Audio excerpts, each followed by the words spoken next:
Kali ini kita bakal bahas film Jojo Rabbit. Film ini dirilis pada tahun 2018 dan sukses mendapatkan rating yang cukup tinggi di IMDb. Sebagai gambaran, film ini akan menceritakan tentang bocah kecil bernama Jojo bersama teman imajinasinya yaitu Hitler. Nah, si Jojo ini merupakan seseorang yang fanatik gitu ke Hitler. Tapi, seiring berjalannya waktu, semuanya bakal berubah. Nah, penasaran gimana alur ceritanya? Langsung aja, check it out. Oke, film ini akan dibuka dengan menunjukkan Jojo yang lagi siap-siap untuk ikutan pelatihan militer gitu, bray.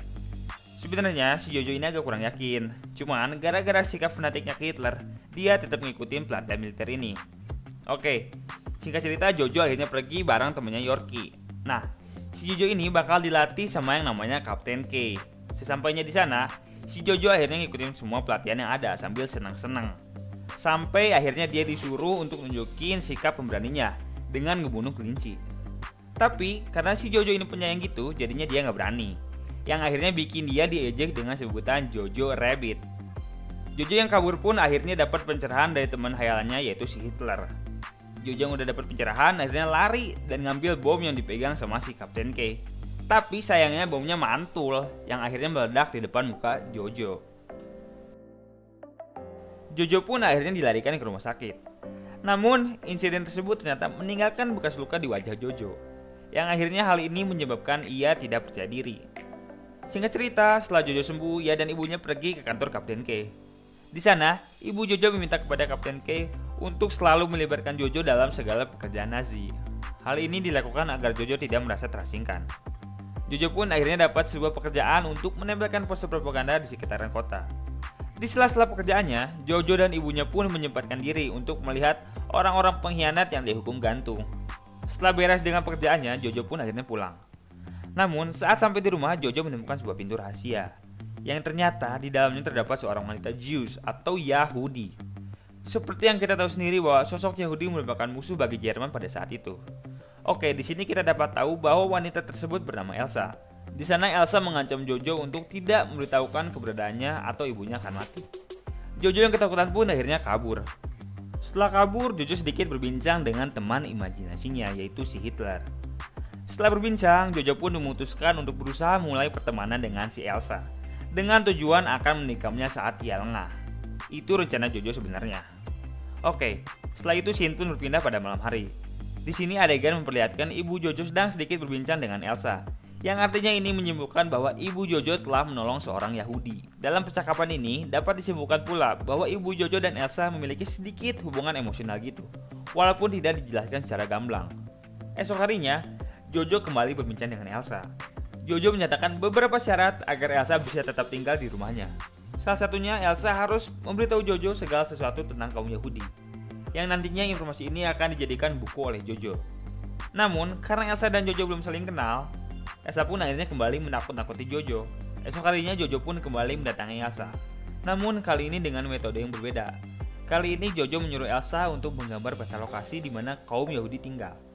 Saat menggambar, Elsa sedikit berbincang dengan Jojo bahwa ia memiliki seorang tunangan yang bernama Nathan. Namun Nathan telah hilang bersama pasukan perang lainnya saat ia bertugas. Tapi karena sifat benci Jojo kepada kaum Yahudi, Jojo pun terus mengejek Elsa. Setelah selesai, Elsa memberi hasil gambarannya kepada Jojo. Namun gambar tersebut hanyalah sebuah gambar kepala Jojo. Jojo pun kembali gagal menggali informasi tentang kaum Yahudi.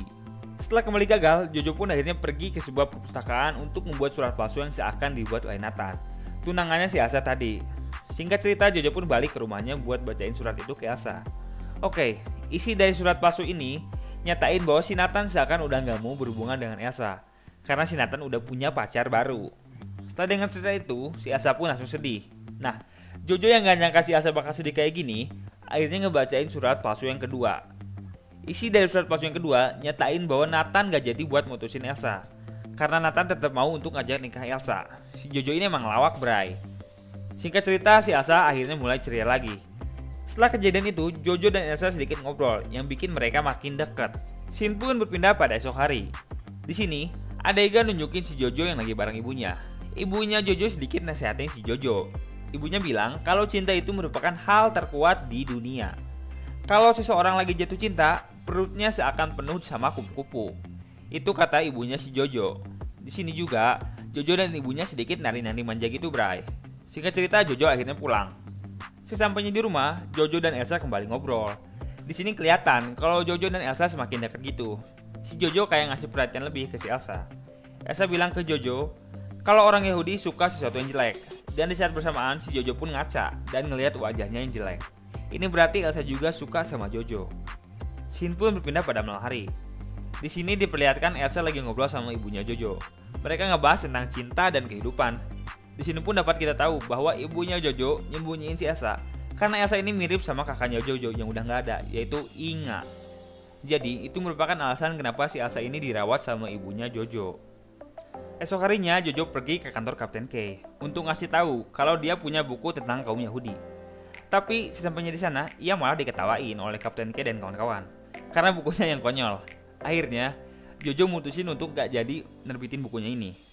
Singkat cerita, ia pun pulang ke rumah dan kembali ngobrol dengan Elsa. Di sini Elsa bilang ke Jojo kalau Jojo bukanlah seorang Nazi, melainkan hanya bocah baik hati yang tinggal di Jerman. Di saat bersamaan, Elsa ngelihat kaca dan mendapati dirinya yang kotor. Elsa pun akhirnya mandi. Pas beres mandi, Jojo nggak sengaja nih ngeliat Elsa yang makin cantik. Di saat bersamaan, perut Jojo tiba-tiba penuh sama kupu-kupu, yang nandain kalau si Jojo ini seakan lagi jatuh cinta ke Elsa. Tapi saat momen itu berlangsung, tiba-tiba terdengar suara seseorang yang ngetuk pintu. Waktu dicek, yang ngetuk itu adalah Gestapo. Buat yang nggak tahu, Gestapo ini semacam polisi pengawas gitu, buat ngawasin kalau ada yang berkhianat dari Jerman. Singkat cerita, Gestapo pun masuk dan ngecek rumah Jojo. Tapi di saat bersamaan tiba-tiba datang Kapten K bareng ajudannya. Nah, akhirnya rumah Jojo ini dicek sama Gestapo dan Kapten K. Tapi pas Gestapo lagi ngecek, Elsa tiba-tiba keluar. Nah, tapi si Elsa ini cerdik. Dia pura-pura seakan jadi kakaknya Jojo yang namanya Inga tadi. Tapi karena gerak-gerak Elsa sedikit mencurigakan, Gestapo pun minta Elsa untuk memperlihatkan KTP-nya. Singkat cerita, Elsa pun nunjukin KTP-nya Inga. Pas sudah ketemu, Kapten K nanya ke Elsa tanggal berapa dia lahir. Elsa yang gak tahu apa-apa, akhirnya asal jawab kalau ia lahir tanggal 1 Mei 1929. Dan ternyata tanggal lahirnya sesuai sama yang di KTP. Jeng jeng jeng. Singkat cerita, Kapten K dan Gestapo pun pergi. Setelah pergi, Elsa bilang ke Jojo bahwa tanggal lahir yang disebutin Elsa ternyata nggak sesuai dengan yang di KTP. Ini berarti si Kapten K tadi ngelindungi mereka dari Gestapo. Oke, singkat cerita si Jojo ini akhirnya mutusin buat ngasih tahu ke ibunya kalau dia sama Elsa sekarang berteman. Scene pun berpindah nunjukin Jojo yang lagi ngobrol sama si Hitler, teman imajinasinya tadi. Di sini Jojo bilang ke Hitler kalau si Elsa orang Yahudi ini sama sekali nggak jahat kok. Propaganda yang selama ini diterima Jojo ternyata nggak benar. Lantas si Hitler pun langsung marah ke Jojo. Oke, singkat cerita percakapan itu berakhir dan Jojo akhirnya keluar rumah buat nyari ibunya. Pas lagi di jalan, Jojo nggak sengaja lihat kupu-kupu yang akhirnya diikutin sama si Jojo. Tapi pas diikutin, Jojo nggak sengaja ngelihat orang yang digantung pakai sepatu merah. Dan yang digantung itu adalah ibunya si Jojo. Sumpah, di sini ini sedih banget, Bray. Kayak tiba-tiba bikin mata berkaca-kaca gitu. Setelah bersedih, si Jojo pun lantas pulang. Sesampainya di rumah, Jojo langsung datangin si Elsa. Dia pun langsung nusuk Elsa pakai pisau yang dipegangnya. Tapi nggak sampai nusuk banget gitu. Nah, di sini si Elsa pun langsung tahu kalau si Jojo sedih gara-gara ibunya udah meninggal. Malamnya Elsa dan Jojo kembali ngobrol, yang bikin mereka makin dekat. Di sini Elsa ngasih tahu kenapa ibunya Jojo mau nampung si Elsa ini. Esok harinya, waktu si Jojo lagi jalan-jalan keluar, seluruh kota tiba-tiba panik, Bray. Si Jojo lantas kebingungan. Nah, si Jojo yang pelangap-pelongo ini nggak sengaja lihat Yorkie, temannya waktu itu. Jojo nanya ke Yorkie, lagi ada apa nih? Terus Yorkie yang jawab, kalau Jerman lagi diserang sama Rusia dan Inggris. Jojo pun akhirnya mutusin buat bantuin Yorkie ikut perang. Pas lagi ngebantuin, si Yorkie tiba-tiba bilang ke Jojo kalau Hitler udah mati gara-gara bunuh diri. Yorkie bilang, ternyata Hitler sama ini punya sifat-sifat jelek yang disembunyiin dari masyarakat Jerman. Oke, singkat cerita Jerman pun kalah dari serangan tersebut. Setelah perang selesai, Jojo, Kapten K, dan pasukan Jerman lainnya ditangkap oleh tentara musuh.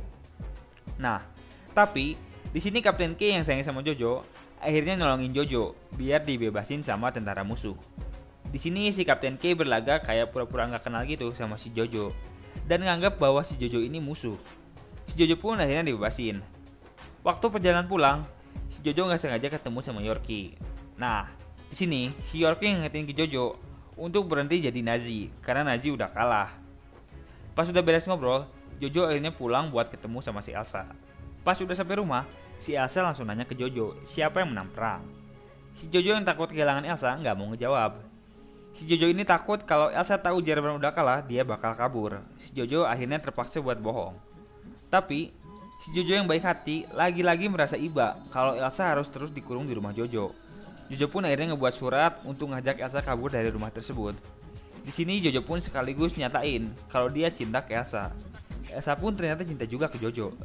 Tapi cinta yang mereka berikan merupakan cinta sebagai kakak adik itu, Bray. Bukan cinta yang cinta-cintaan. Lu ngerti lah. Setelah ngobrol dengan Elsa, Jojo kembali didatangi oleh teman imajinasinya, si Hitler. Di sini, Hitler marah ke Jojo dan memintanya untuk tetap setia kepadanya. Namun, Jojo yang sudah terlanjur membenci Hitler karena kematian ibunya, akhirnya membantah perintahnya. Jojo pun menendang si Hitler keluar dari jendela. Oke, setelah kejadian tersebut, singkat cerita Jojo dan Elsa pun akhirnya keluar rumah. Elsa yang mengetahui bahwa Jojo telah berbohong, akhirnya menampar Jojo karena kesal. Namun mereka akhirnya perlahan mulai menari, dan film pun tamat.